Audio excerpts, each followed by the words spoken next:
This guy has been inspected and approved by Luminous. Hey guys, this is SunsFan and welcome to the official Dota Cinema Guide to Tiny. If you aren't familiar with this hero, you may want to watch the introduction we did for him at the corresponding link. Tiny is a strength initiation hero who deals a redonkulous amount of burst damage. If he gets good farm and levels early, his potential to snowball out of control is almost unmatched. Skill build. Skilling Tiny is quite unique. You'll want to max your Avalanche and Toss at first priority since they are your bread and butter skills throughout the game. But an interesting tidbit is even though Avalanche has first priority to start, once you hit level 7 the priority changes based on the fact that you're getting more damage by leveling Toss again. Either way, by level 8 you'll have both these skills maxed out. The unique part about this skill build is usually when you ignore a hero's ultimate at 6, you generally wait until 10 and 11 to skill them. This is not the case for Tiny since he will gain even more damage for Toss by upgrading his Grow. Because of this, you'll typically see Tiny players level Grow at levels 9, 11, and 16. This of course means that you'll skill Craggy Exterior everywhere in between. I feel I must mention a secondary build that has been semi-popular on the professional scene. In these games, Tiny players are matched with another hero with a devastating initiation, Tidehunter being one of these main heroes. What the Tiny players do is toss the Tidehunters in order to initiate. Because Toss is not used in conjunction with Avalanche, maxing out Toss first is the most efficient. Also because it adds more damage to your Toss, getting Grow at level 6 is usually done in these games as well. Item build. Starting items for Tiny are actually very important because you need to have enough mana to combo at level 2. The magic number for that of course is 240. Get your basic regeneration, any combination of tangos, salves, and mana pots. But again, the important thing here is to get enough stats to hit that magic number. A lot of players will fill up on Iron Branches or get a combination of Iron Branches and Mantles of Intelligence. Boots for Tiny can vary quite a bit depending on what kind of game they want to play. Arcane Boots are an excellent choice since you're such a spell-dependent hero. But if you want to get a little more stats and good attack speed, then get some Treads. Depending on what level of Grow you have, you could potentially deal more damage by stunning a target, hitting them a couple times, and then tossing them at the last second. Phase Boots on the other hand could be really handy as well because positioning is so important with Tiny, especially considering his main priority is to gank. For mid-game items, the only thing that matters is a Blink Dagger. This will set up your Avalanche Toss combination better than anything else. With this item you become a long-range threat that the squishies on the opposite team need to be wary of.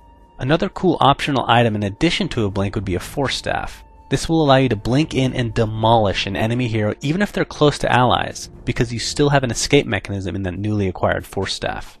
Late game items can really depend on what your goals are. The most common pickup in the later stages is an Aghanim Scepter, as it makes you an absolute farming and pushing machine. An Assault Cuirass is also excellent for pushing capabilities as well as giving Tiny the much needed attack speed. Ashivas and Hex are also considered great late game items on a Tiny. Gameplay. Okay, first things first people, and I'm not exactly sure how this has become a source of confusion, but the correct combination for Tiny is Avalanche and then Toss, not the other way around. The reason this combination is so deadly is because if you Avalanche an enemy and then toss them back onto the same spot, they'll take the damage from Avalanche twice. But all in all, think of Tiny as an assassination hero. He goes in for a quick kill and then does whatever the hell he wants after. He can stick around to right click a bit, or just run back and wait for his spells to come off cooldown again. You could play Tiny as a solo mid, in a dual lane, or even a tri-lane where he's the main farmer. If he's in mid though, then your job is to gank at first opportunity, which should be shortly after you purchase a bottle. If you're in a dual or tri-lane, then farming a bit for either your boots of choice or even a blink could be considered depending on how well you're doing. But whatever you choose to do, just realize that your main objective is to get to a point where you can repeatedly kill heroes from any side of the map. What will aid you in your quest for snowball dominance are TPs and Smokes of Deceit. If you've watched any of our other guides, then you'll know that these two items should not be underestimated since they will let you completely bypass the enemy wards, therefore making your time ganking much more enjoyable. If you have a Blink Dagger at this point, then keeping track of you will be next to impossible for the enemies. But I feel I must mention one thing. Sometimes Tiny players get in the habit of just comboing off their skills whenever possible, even if they don't expect to get a kill. If you aren't going to do enough damage, and you have allies in the vicinity, then just take your time. You have the option of stunning and then waiting to toss once the stun is worn off, or even just tossing the enemies to your allies for a more guaranteed kill. And speaking of toss, like stated earlier, you can always use your toss to help one of your allies initiate into battle. Even if you're just chasing an enemy but can't quite catch up, remember that toss has insane range, so that otherwise weak ally next to you could potentially be enough to finish that fleeing hero. Now for team battles, you really have to gauge the situation at hand.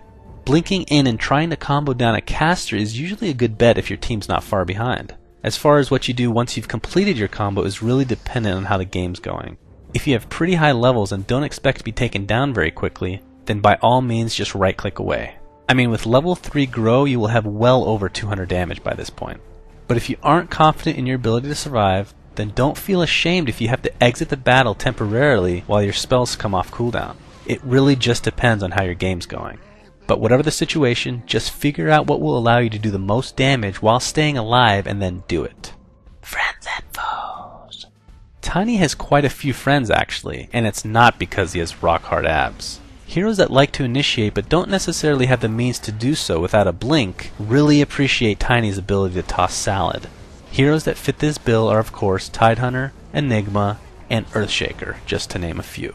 Heroes that Tiny should try and stay away from are those that can get rid of his measly mana pool as well as silence him. Anti-Mage is a perfect example of a hero that can not only deplete his mana, but can take Tiny's combo no problem anyway. And any silencing is horrible for Tiny, so going up against a competent Drow or Death Prophet can be a real issue. But the #1 hero that counters Tiny, so much so that you'll want to leave the game in frustration, is of course Silencer. You will not, I repeat not, be able to combo your skills whatsoever in his presence. So if you're playing AP and pick Tiny, and then the enemy proceeds to choose Silencer, go ahead and perform a facepalm in my memory.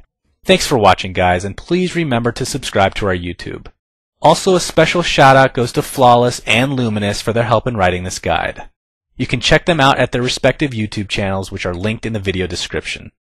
And finally, be sure to check out our new website at dotacinema.com, where you can find a ton of Dota 2 videos along with our live streaming page, which includes me playing with you guys on a nightly basis. My name is SunsFan, and until next time.